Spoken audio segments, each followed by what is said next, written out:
Para po sa araw na ito, ang aralin po ay tungkol sa pagtawag ng Ama ay higit pa sa kaligtasan part 2. Pastor, may katanungan po tayo mula sa ating mga televiewers at sa iba pong mga kingdom citizens. Pastor, ano po ba ang tanda na kami po ay lumalago sa kaalaman, karunungan at kaunawaan tungkol sa kalooban ng Ama? Napakagandang aralin nito. Ipagpapatuloy natin mga kapatid ang ating mga espiritual na aralin sa ating mga mana of Revelations at ang ating pong part 2 ng lesson number 7 ay ang pagtawag ng Ama ay higit pa sa kaligtasan part 2. So napakaganda ng tanong na ating tinanggap ngayon, ano ba ang tanda na kami po ay lumalago sa kaalaman, karunungan at kaunawaan sa kalooban ng Ama? Ang tanda ng paglagong espiritual ay ang magsipagbunga ng marami. At sa isa sa mga bungang ito, both sa espiritu at sa mga kaloob ng espiritu ay walang iba kundi ang bunga ng pag-ibig. So, sinabi niya rito, magsipagbunga ng marami. Ang isa sa kanyang pamantayan sa espiritual na paglago ng anak na babae at lalaki ay ang kanilang kakayanang mamunga. Tinawag tayo hindi lamang para maligtas at maging palamuti sa bahay ng ating dakilang Ama. Kung babasahin po natin ang Juan Kapitulo 15, makikita natin diyan na sinasabi niya sa Juan 15:8 na dito'y lumulalhati ang aking Ama kung kayo ay magsipagbunga ng marami at kayo ay aking magiging mga alagad. Pagkatapos ang iba pa rito ay ang mga talata na magiging katuparan sa ating mga paglilingkod na espiritual ay ang mababasa natin sa Mateo 13:18 hanggang 23. At ganito ang sinasabi. Pakinggan nga ninyo ang talinghaga tungkol sa maghahasik. Kung ang sino man ay nakikinig ng salita ng kaharian at ito'y hindi niya na pag-uunawa, ay pinaroroonan ng masama at inaagaw ang nahasik sa kanyang puso. Ito yung nahasik sa tabi ng daan. Mahalaga na ang ating mga tinatanggap na mga mana ng kapayagan ay atin talagang naunawaan. Nakafocus tayo doon sa pangunawa kung paanong ito ay ating tinanggap at unawain nating maigi. Kundi ito ay mawawalang bisa at hindi magkakaroon ng bunga. Sa verse 20, sinasabi, at ang nahasik sa mga batuhan ay yaong nakikinig ng salita at pagdakay tinatanggap ito ng buong galak. Gayon may wala siyang ugat sa kanyang sarili kung sangdaling tumatagal at pagdating ng kapigatian o pag-uusig dahil sa salita ay pagdakay natitisod siya. Ito naman yung pangalawa, tanda natin yung panguna. Yung panguna ay yung mga hindi nakakapag-unawa, no? Yung mga matitigas ang puso. Mawawalang bisa ang mga salita dito. Yung pangalawa naman, tinanggap ang mga salita ng Diyos ng buong galak. Pagkatapos naman, wala itong mga kalaliman. Ito yung mga mabababaw na mga tumanggap ng kanyang salita. Kaya pag dumating ang mga kapigatian, pag-uusig dahil sa salita, tandaan natin to, mga kahirapan, kapigatian, pag-uusig dahil sa salita, pagdakay natitisod, madaling matisod, mga mabababaw yun, yung madaling matisod na mga tao. Ang nahasik sa mga dawagan ay yaong dumirinig ng salita.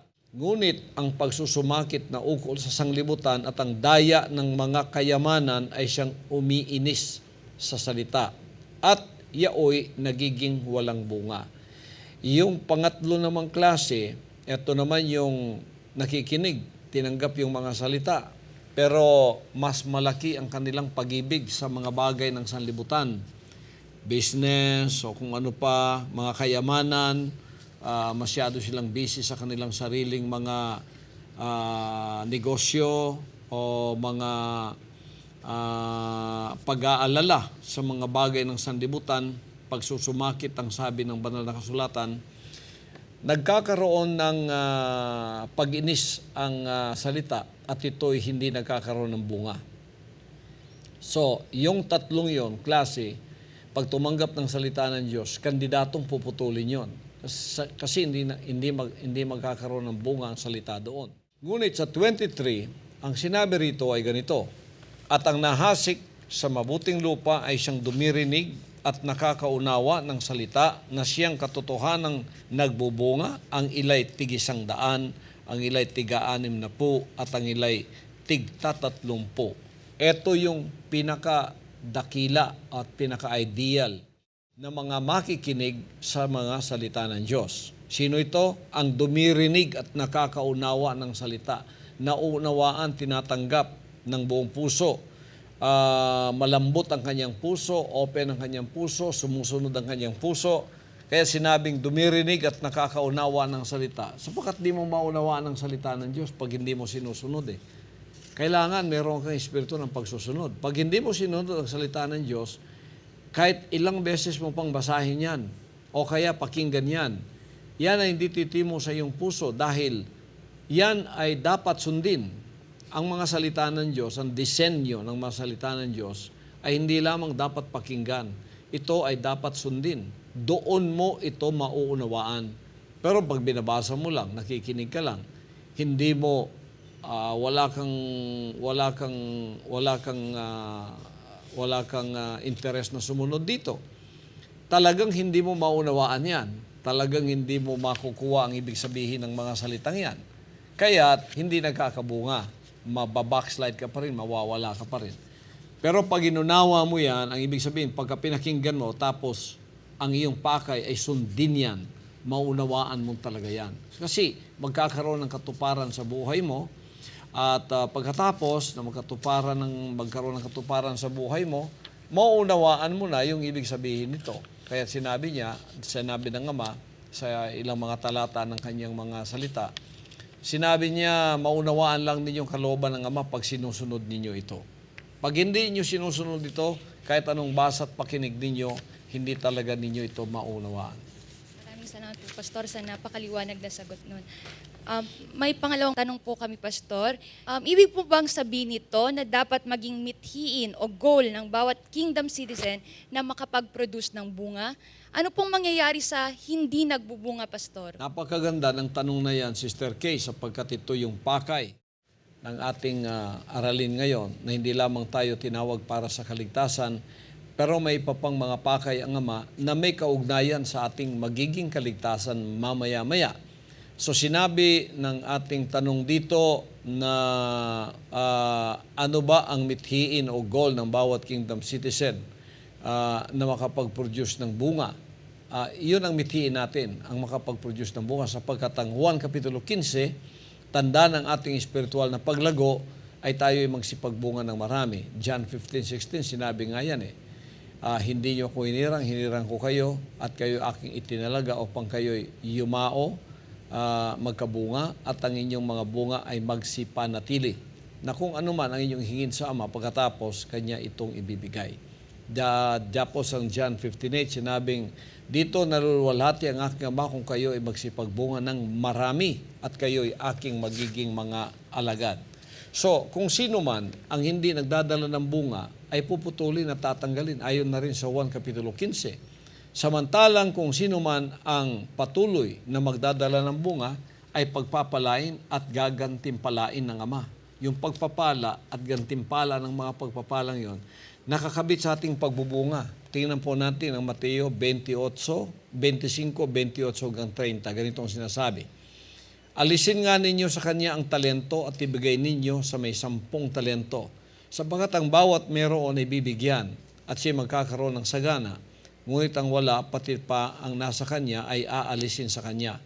At ang aliping walang kabuluhan ay inyong itapon sa kadiliman sa labas. Diyan na nga ang pagtangis at ang pagngangalit ng mga ngipin. Mabagsik ang pagkasalitang ito, parang may pagka-cruel pa kung hindi mo talaga naunawaan at malalim ka sa pagsunod sa kalooban ng Ama. Para bang ang Ama walang pag-ibig sa mga bagay na kanyang ginawa, tulad ng isang tao na ang ating napag-aralan sa reliyon ay ibigin ka ng Ama na walang kondisyon. Totoo nga yun, sa kanyang pagiging anak sa kaligtasan, minahal tayo na walang kondisyon. Pero pagka tayo nakapasok na at naging mga anak na niya, tayo ay gagamitin sa kanyang banal na gawain, ay meron na tayong obligasyon na sumunod sa kanyang mga dakilang kalooban at isa rito ay ang magsipagbunga.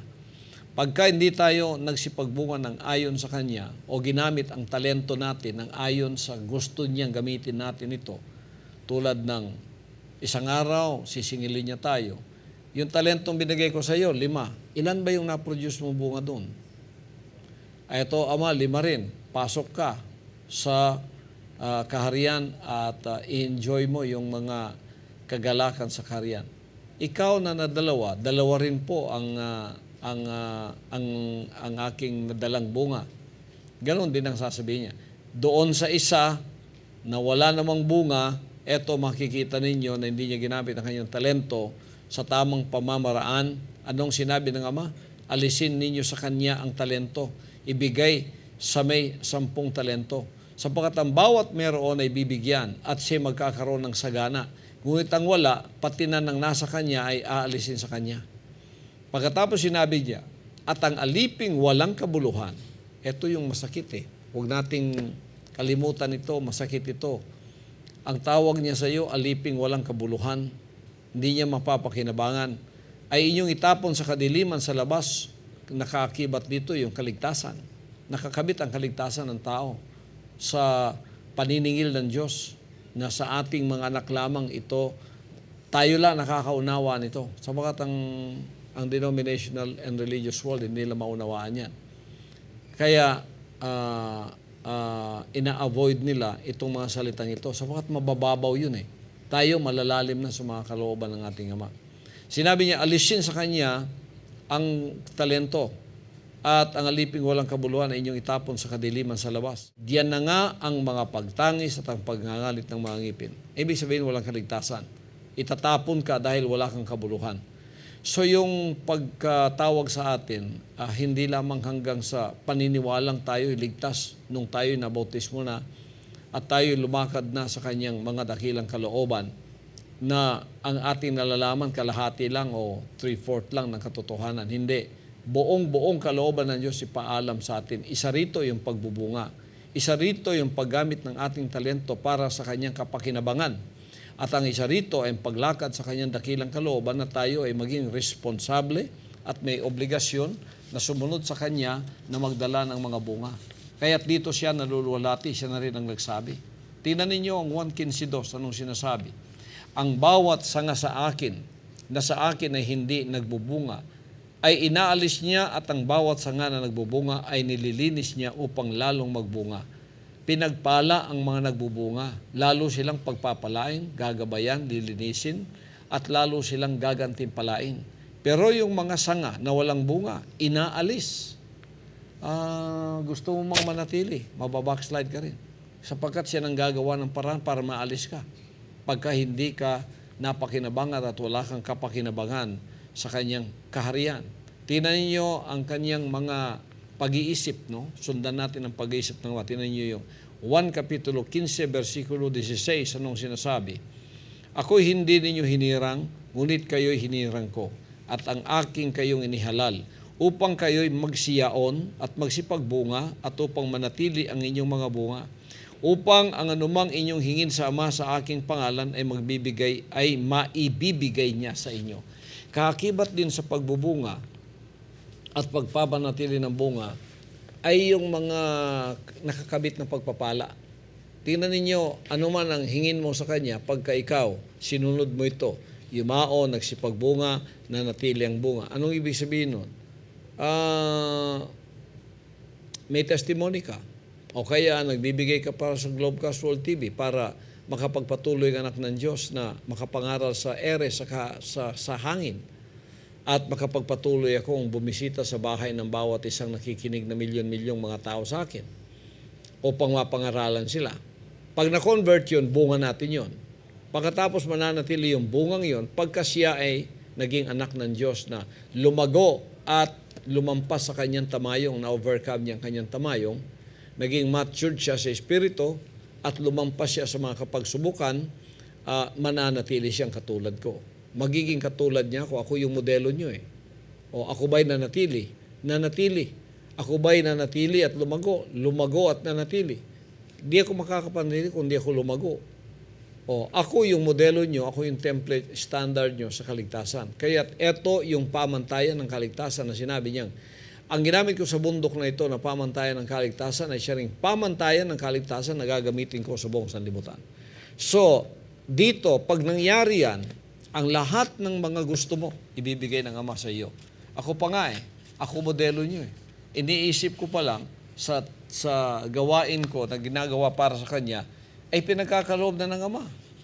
Tingnan ninyo, napaka mapalad ng anak na sa lahat yata ng mga mangangaral dito sa sanlibutan kung anong hinihingi ko, siyang binibigay niya. Sabi ko, Ama, hindi na ako magbibiyahe ng mga komersyal na mga eroplano. Ayoko na dun kasi napakaraming mga hadlang. Nasisira yung oras ko, nasisira yung kalooban ko. Napakarami ng mga dapat mong lampasan dyan. Hindi naman ako nagre-reklamo. 30 years ako nagta-travel by plane na commercial.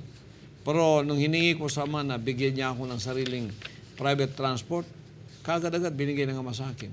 Kaya ito natutupad yung sinabi niyang, upang anuman ang inyong hingin sa Ama, sa aking pangalan ay maibibigay niya sa inyo. Kayo din sa inyo, marahil hindi naman aeroplano yung kailangan nyo kasi yung scope ng ministry nyo hindi naman ganun kalago, kalaki. Kailangan nyo ng KLC, kailangan nyo ng sasakyang panglupa, kailangan nyo ng pangkuha ng bisita nyo, kailangan nyo ng perang pantustos para sa mga pagkain naman lang ng mga bisita nyo bumibisita sa KLC. Iyang lahat na inyong hinihiling ibibigay ng Ama sobra pa. Ito yung kanyang pangako at ang kanyang pangako ay totoo. So, sa pagbubunga, naroroon ang lahat ng pag-aalaga, pagpapala, naroon ang lahat ng paggabay, naroon ang lahat ng pag-aruga ng Ama, pag-ibig ng Ama. Pero doon sa walang bunga, masakit ang kanyang mga sinasabi sa kanila. Alisin ng aliping walang kabuluhan, inyong itapon sa kadiliman sa labas. Diyan ang mga pagtatangis at ang pagngangalit ng mga ngipin. Masakit yun para sa mga walang bunga. Kaya pag ang pakay nyo at mithin sa buhay, pumasok kayo, kaligtasan lang, isama na ninyo sa kalaliman ninyo ang mga salitang ito sapagkat ito'y kasama na natin sa ating paglago bilang mga tunay na mga anak ng Diyos na kanyang pagkakatiwalaan dito sa lupa. Bakit mga kapatid? Wala po siya ibang pagkakatiwalaan dito kundi tayo. Hindi niya mapagkakatiwalaan yung mga nasa denomination tumatawag sa kanyang pangalan. Nanatiling mga bata sa isip yun. So ang tawag natin sa mga nanatiling bata sa isip, isip bata. Hindi lumalago, hindi mapagkatiwalaan, hindi pwedeng bigyan ng responsibilidad, hindi pwedeng pumasan ng mga mabibigat na trabaho. Hindi niya maasahan yun, kaya niniwan niya. Sabi niya, kukunin ko ang kaharian sa inyo dahil kayo ay hindi nagsipagbunga. At ibibigay ko ito sa isang bansang nagbubunga. Tayo yung bansang kaharian na ngayon ay nagdadala ng bunga, kaya tayo pinagkatiwala ng Ama na habang naririto ang standard ng inyong kaligtasan ng anak, hindi maaaring hindi masunod ang mga kalooban, kagustuhan, at ang gustong mangyari ng dakilang Amang nasa langit. Ito na yung kanyang mga salita, ito na yung ating sinusunod, isa buhay natin, naging katuparan sa buhay ko yan, magiging katuparan din sa buhay ng bawat isa sa inyong mga anak ng Diyos na ngayon ay tumanggap at sumunod sa aking mga sinasabi. Maraming salamat, Pastor. So, Pastor, dahil po marami ng mga kingdom citizens ang lumalago at naging responsable at nagpo-produce ng bunga, nagkakaroon po ngayon ng malawakang harvest. Ang malawakang harvest na nangyayari sa mga huling araw na ito ay ang rapture po ba na hinihintay ng mga taga-church age? Kasama yan sa harvest sapagkat pag dumating ng katapusan ng mga kapanahunan, ano yung kapanahunang natapos? Ang kapanahunang natapos ay walang iba kundi ang church age. Yun ang kapanahunan. AIDS, kapanahunan yon. Jewish age, tapos na yon. Ngayon, ang current until April 13, 2005 ay ang church age. Pero officially, tinapos ang church age noong April 13, 2005. Katapusan na ng kapanahunan. Ito na ngayon ang panahon ng Kingdom Age. Sa Kingdom Age, na ipinagkatiwala sa akin, kompleto ng kaligtasan ng tao. Solved na dito yung serpent seed na kasalanan, kung ano yon, kalooban ng taong sinusunod, pinalitan ng Diyos na maging Diyos. Si Satanas ang gumamit ng tao para palitan ang Diyos. Ang tao mismo ang pumalit. So naging Diyos sa sarili niya. Sinusunod ang kanyang sariling kalooban at tiniwan ang mga kalooban ng dakilang Ama. Solved na yon. Ngayon, ang tao, hinihimo kong magsisi, ako yung una ang naging daan nila at ako yung unang finished product ng Ama. Ako yung unang modelo, ako yung unang standard na naging tunay na anak ng Diyos sa espiritu ng pagsusunod sa kanyang kalooban at wala nang iba pa. So, kung susundin mo ang sinabi ko, ikaw ay magiging isang bunga rin katulad ko. Ay hindi lang isang sumusunod ngayon. Milyon-milyon na tayong sumusunod sa kalooban ng ating dakilang Ama. Kaya, pag nangyari yan, yung kapanahunan ng church age natapos na, ngayon bagong kapanahunan ng kingdom age, papapasukin lahat ng harvest. Ang harvest yung mga anak ng Diyos. Tayo yun. Hindi na tatawagin sa pangalan ng relihiyon o denominasyon, tatawagin na tayo sa kanyang dakilang pangalan. Mga anak na ni Jesus Christ sa espiritu ng pagsusunod sa kanyang kalooban. Ako ang panganay, ako ang modelo, ako ang standard, at ako yung susundin sapagkat ang anak na kanyang ipinagkaloob na unang ipinanganak sa bunga ng espiritu sa pagsusunod sa kanyang kalooban ay siyang daan, katotohanan at ang buhay. Walang makakaparoon sa Ama kundi sa pamamagitan ng anak na kanyang pinagkatiwalaan dito sa lupa. So yung maniniwala sa akin, lahat kayo na mga anak ng Diyos na ngayon ay babautismuhan, lahat kayo na mga anak ng Diyos na susunod at papasok, rapture ang labas nyo sapagkat narito na ang bagong Jerusalem na kanyang ipinangakong bababa mula sa langit at ito ay ating makikita sa pamamagitan ng manifestasyon ng atmosfera ng langit na naririto sa lupa na kung paanong sinusunod ang kanyang kalooban sa langit, ganon din ngayon dito sa lupa na hindi natutupad noon. Kaya yung kanyang dalangin na naway pumarito na yung kaharian, sundin ang iyong kalooban dito sa lupa, kung paano ito'y sinusunod sa langit. Naging katuparan na ang dalangin na yan. At ako'y naririto na unang sumunod dito at kayong mga anak ng Diyos na niwala sa sinabi ko bilang boses ng Ama, sumunod na rin at naniniwala na rin. Tayo'y nagkakaisa ngayon. At kayong mga sumunod at tumanggap sa aking mga sinabi, kasama na kayo doon sa na-rapture. Ang rapture hindi physical, unang-una yan, spiritual. Paano ka ma-rapture na physical kung sinusuway mo yung mga salita ng Diyos? Kaya parang nananaginip na buhay, gising itong mga taga-church age na kumo tinatawag nila ang Ama. Ama, o kaya Lord, Lord, papasok na sila sa karya ng langit. Maliwanag, parang mga bulag. Hindi ba na nababasa yung Mateo 7:21, sinasabing, maliban ng tao, o kaya sinabi niya, hindi lahat ng tumatawag sa akin, Panginoon, Panginoon, papasok sa karya ng langit, kundi ang sumusunod lang sa kalooban ng ating Amang nasa langit. Hindi ba nababasa yun? Bakit inaasahan nilang rapture Ang kalooban ng Ama hindi nila nasunod. Yun lang Holy Trinity. Pinalitan ng Holy One, ng Holy Three. Ang mga ribultong pinagagawa nila. Tapos naghihintay ng rapture. Ano kayo? Hilo? Yun ang expression sa Tagalog ng mga taong parang lasing at hindi alam ang kanilang mga sinasabi. Ngayon, sa mga anak ng Diyos na naririto, kasama na po kayo sa tinatawag na rapture. Spiritually first, na rapture kayo at ipinasama kayo sa akin, sa ating nanay at nanay sa Espiritu na bagong Jerusalem. Sino ito? Espiritu ng kaharian na tuturuan tayo kung paano sumunod sa kanyang dakilang kalooban. Sino ang unang bunga ng ating bagong Jerusalem na ina natin sa Espiritu? Ako po yun. Sinong tatay ko? Si Jesus Christ. Sinong nanay ko? Ang bagong Jerusalem. Ano yung bagong Jerusalem? Espiritu ng pagsusunod sa kalooban ng Ama na magtuturo sa atin, gayon din ang ating gagawin. Iyan ang ating tatay at nanay na nag-produce ng unang isinilang na anak sa Espiritu na walang iba kundi ang appointed son na nakikipag-usap sa inyo. At kayo ngayon, na ako'y responsable ko bilang firstborn son, in the spirit of obedience to the Father's will. Ang responsibilidad ko, kayong mga anak ng Diyos na sumusunod sa akin, ay akin ding turuan na kayo ay magkaroon din ng espiritong ganyan, spiritual DNA ng nanay natin, spiritual DNA ng tatay natin, na saan man tayo pumunta, ang spiritual DNA na yan ay hindi nawawala. So, dito sa rapture na ito, paghandaan ang hindi mapigilang napakalaking pag-aani. Ang rapture ay nangyayari na as of this moment na ako ay nakikipag-usap sa inyo. Kayong lahat na nababautismo ngayon, raptured na kayo. Ang espiritu ninyo nasa bagong Jerusalem na. Sapagkat binigyan na kayo ng espiritu ng pagsusunod sa kanyang kalooban. Di ba pinili natin yun?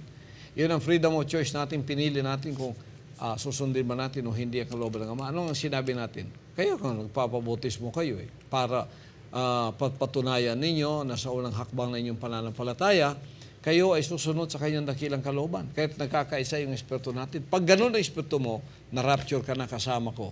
At ako ay narito, naghihintay sa lahat ng mga anak ng Diyos. Pagpapatuloy natin ang pagbabahagi ng pangangaral, mensahe ng kaharian, dahil yaong mga tatanggap, magsisisi, susunod sa rapture sa buong sa Bagong Jerusalem, yan ang banal na bayan ng ating Ama na hinihintay ng Ama. Diba? Sabi na, hindi kayo papasok sa banal na bayan, ang kahatulan ay darating, future pa yun sa kanila. Itong mga taga-iglesia, naniniwala rin pala na pwedeng pumasok sa banal na bayan. At naniniwala rin pala sila na hahatulan ng tao. Hindi nila alam, April 13, nagpasimula ng lahat ng paghatol. Hindi nila alam, ang rapture nagpasimula April 13 na. Hindi nila alam na ang banal na bayan naririto na. At hindi nila alam ang pinagkatiwalaan ay hindi sugo, anak ang pinagkatiwalaan. Nang lahat lamang na nagsisi, na naging katulad ko, pumasa sa kanilang kitbog at tamayong ang makakapasok sa karya ng langit na kasama kong na-rapture.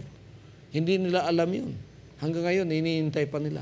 Kung ikaw ay tunay na anak ng Diyos na naghihintay sa mga bagay nito, huwag ka na maghintay, narito na.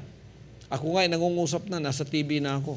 Nagpasimula ito noong April 13, 2005. Ito yung katuparan nung sinabi ng John 5:28-29.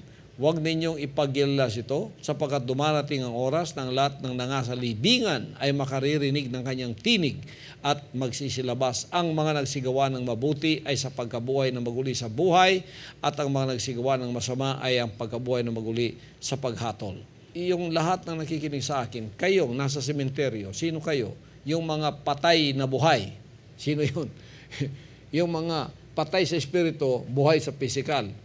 Yung katawan ninyo, pantiyon yan. Kayong nasa sa loob, mga espiritual na patay. Kaya sinabi ng Ama sa isang disipulo niyang ibig maglibing ng kanilang mahal sa buhay. Pabayaan ninyong patay maglilibing ng kanilang mga patay. Patay sa espiritu, patay sa katawan. Kayo, buhay sa katawan, patay sa espiritu, kayong pinangungusapan ko. At kayong mga ngayon ay nakapag-decide na ito ay ating tanggapin, yung mga nabautismong tulad ninyo, bumangon na kayo mula sa inyong mga libingan ng pagsuway sa kalooban ng ating dakilang Ama at ngayon ay binigyan na kayo ng isang bagong buhay, palibagong buhay ng pagsusunod sa kanyang mga dakilang kalooban.